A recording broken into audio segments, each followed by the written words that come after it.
Kami at nagpapaka-darian natin. Welcome home, Casey. Oo, na-miss ka namin, Casey. Oh, dapat dito ka nga. Hindi ka live dito. Kayo ba nalilipat na Ako, ate, kung nasa labas ako, mag-tense ko talaga kung ako yung host, tapos ako pa yung nasa teleserye kasama. Hindi ko talaga alam kung paano binabalanse yung ganun. Oo. Pero nice to be here with Miss Julian Santos, Queen of Teleseries, and Mr. Santos. Marami din talagang excited at nag-aabang sa panibago ng teleserye. And I personally, napanood ko yung trailer, sobrang intense yung mga scenes, pati yung acting, ang galing talaga. And having said that, all of you are big names sa industriya. What was it like to be part of such a big project katulad ito? Wala mo. Well, si Ate Juday po ang ang parang brainchild siguro. Brainchild talaga nito. It's really her, sa pagkakaalam ko, Ate. Well, talaga, idea mo? Hindi naman. When it was presented to me, hindi naman mahirap. oo, honey, kasi it was a very nice story. At saka maganda yung advocacy ng book. Pero serye, at saka hindi marami yung cast. So, alam mo, bawat isa sa cast nitong teleserye, so may sariling moment na mag-shine. So, yun yung pinakamaganda. Kasi, nakaka-tense dahil matagal kang nawala. Pangalawa, parang ang dami masyado expectations. Pangatlo, parang, saan ka pa? So, gusto ko lang sigurahan, is it true na ikaw ang nag-convince kay Casey to accept this role? Well, hindi kasi, syempre, ako, naiintindihan mo naman, dahil si Casey, hindi naman siya talaga gumaganap na kontrabida.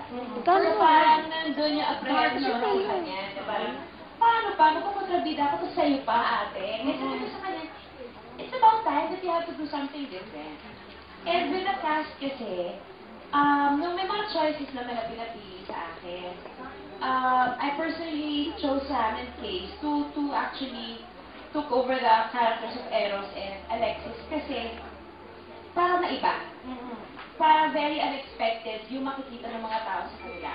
I still remember that day nung sinabi mo sa akin na tumawag sa'yo si Juday, di ba? Parang hesitant ka talaga. But you really said yes kasi gusto mo makasama si Ate Juday. I think nasa-buzz pa siya nun. Oo. When she got the offer. Nasa-buzz pa ako. Oo. Kasi kunento ko sa amin. Nakatayin pa tayo nun, sabi mo maanin yung kang gagawin. Meron, hindi kasi syempre, I would speak to si Ate Cha and si Tony. They're really my real life friends talaga. Itong mga friends niya sa industry. And yun, alam talaga nila that when Ate Juday tumawag sa akin, and then sinabi na meron teleserye, sabi niya, babe, gawin mo to. Diba? Sabi niya, gawin mo to. Sabi ko, anong role ko dyan? Kasi hindi ako yearly mag-teleserye talaga. Tapos sabi ko, anong role ko dyan? Nakafocus ako sa hosting, ganyan. Sabi niya, basta gawin mo, maganda to. So sabi ko, ano nga role ko? Sabi niya sa akin. Sabi niya, ikaw ang kontrabida ko dito. Tapos? Oo. Ano yan? Sabi ko sa kanya. No, kasi I remember nung hinalabas first time, it was presented sa trade launch ng ABS-CBN. Talagang lahat tumahimik because it was such an intense soap opera, teleserye. And we were so amazed dahil ibang Casey yung nakita namin. Medyo dark. Nagulat ako sa'yo kasi grabe may sabuyan kayo ng tubig na sa mukha. No, ang sa amin juice. Iba po yung... Okay. Ayos ka mo, talaga sa tubig. Playboard. Ayaw ng tubig. Ayaw ng tubig. Masyadong Casey ang mapapanood natin dito. At bagong Sam din, di ba? Parang ito darker character din para sa'yo, di ba, Sam? Yes, it's definitely the first time na may ginagawa akong character na ganito. So thank you today. I never actually got to thank her for including me on this project.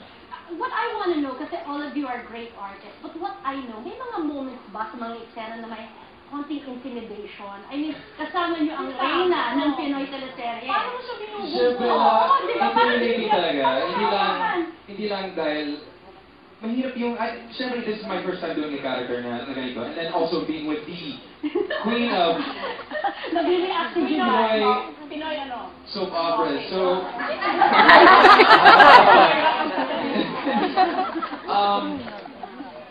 it was hard, but at the same time, not only intimidating, but also inspiring, and it made me push myself more. Kasi ayaw ko naman gusto ko yung challenge. Yung ganitong role na something different para sa akin na ibang role na never ko na nagawa dati. So, I wanted the challenge to push myself and to learn more. It's a learning experience para sa akin. Definitely. There's one good director who told me that acting is reacting to your co-actor. Yes, give and take. Yes, give and take. Pag na-explain mo si Judy ang Santos, ano nararamdaman mo? Paano ka makakapagbigay?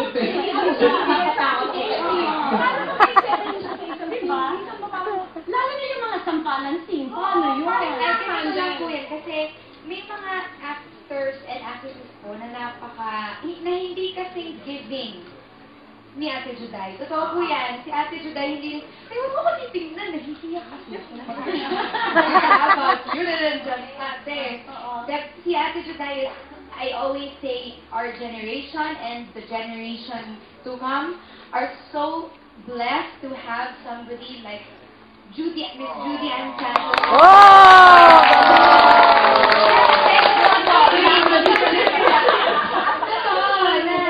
It could have been anyone else, di ba? Pero si Ate Juday kasi nakaka-humble talaga. Napakabait, napaka-giving,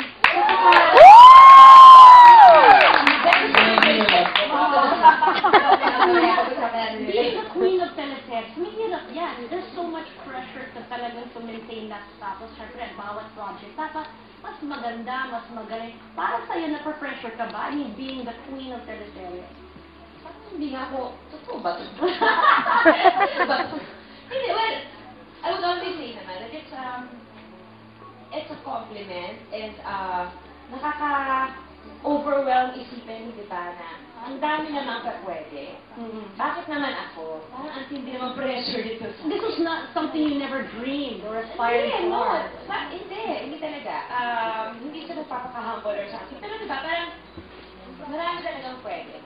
It's just that it just so happened na nung i-explain nila sa akin why, kasi tinanong ko lang sila, bakit po? Bakit ako? Bakit hindi pwede iba na lang? Ikaw talaga. Kasi, tapos diba, parang ang hirap, hindi naman lahat ng tao aayon sa gusto ng ibang tao na tawagin kong queen or tawagin kong queen. So, totoo, hindi mo mapagpili sa lahat ng tao. And then they explain. So, diba, okay. When the title was given to Miss Judy Ann Santos, the queen of teleseries, I don't think may question naman. Wala po. Yay! Guys, mga kapamilya talaga. Hindi pa po, sa pagkakaintindi ko, hindi pa po uso ang mga teleserye. Ang dami na pong teleserye nagawa ni Ate Juday. Or at least marami ng taon ang naging experience niya sa teleserye. Experience lang, hindi ba? Ikaw muna si Casey. May tatanong kami sa'yo, Casey. Nakakonfirm mo to kung totoo to. Ako naman malaman. Ang pag-aaral ni Casey. Kasi di ba, ang husay ni Juday, na umarte, kabatuhan sa linya, na eksena, si Sam, lahat kayo natutulungan niya pagdating sa eksena. Pero meron pa rin isa pang ginagawa para talaga ma-motivate talaga. Nagkakalitaan namin, may tinitignan kang picture. Para gusto ng motivation sa eksena. Who is that and why? Ano yan? Who and why? Kasi kwento niya. Siyempre, mga birds na lumilipad tapos dadating dito sa baba. Bubulong sa akin. Gusto mo bang ikwento? Sino ba yung picture nila nagtutuwis?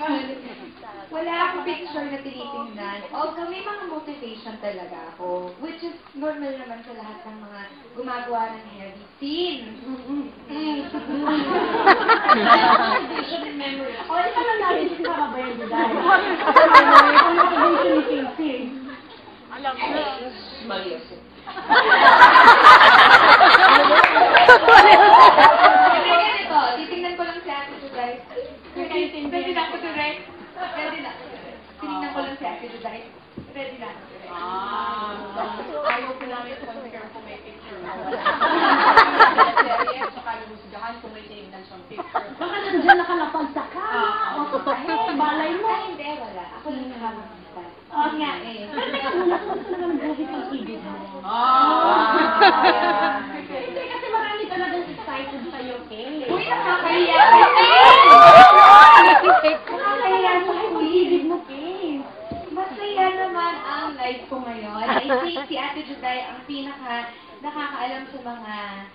update. So, siya na lang po yung tanong. Talaga ko, nakikiasa na rin ako. Dahil, ano daw? Anong update kay Casey? Sabihin ko ba lang, ha?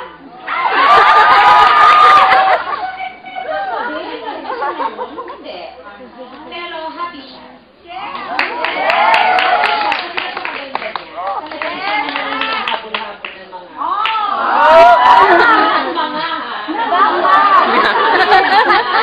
Alam ko marami talaga. Hindi local yung boyfriend.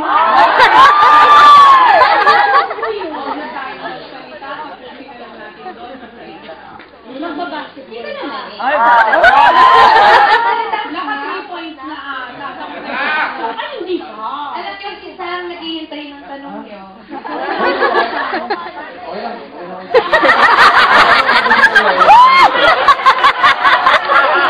Gusto ko, May nagbibigay ba ng inspirasyon sa buhay mo?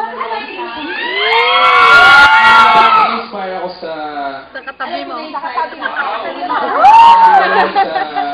mga katrabaho ko. So, pagdating sa puso ko, wala pa. Wala, ako. Gusto ko malaman kasi hindi ba? Wala. Alam niyo, Wala talaga. malihin ko tong si Sam. Okay. Okay, sino lang? Marami po siyang mga friends. Maraming mga girls na nakapaligid sa kanya. For some reason, ano pa yung girlfriend? Wala ka rin Ikaw. Nakintay ka.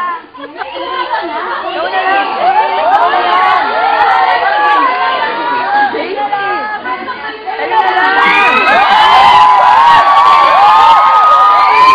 Sam, nagkaka-crush, diba sinabi mo, what will it take for you to fall in love again? I mean, for you to have actually a commitment with somebody. Hindi naman to marriage na girlfriend pa lang. Hindi kasi for me, kung sino maging next girlfriend ko, that's the one na gusto kong pakasalan. Kasi ready na ako mag-marriage na, I'm not ready for marriage, pero parang gusto ko yung time na kilala ko yung napakakasalan ko for the 3, 4 years. Diba? So I'm 49 na. My ideal age to get married is like 33 to 35. So I think it's right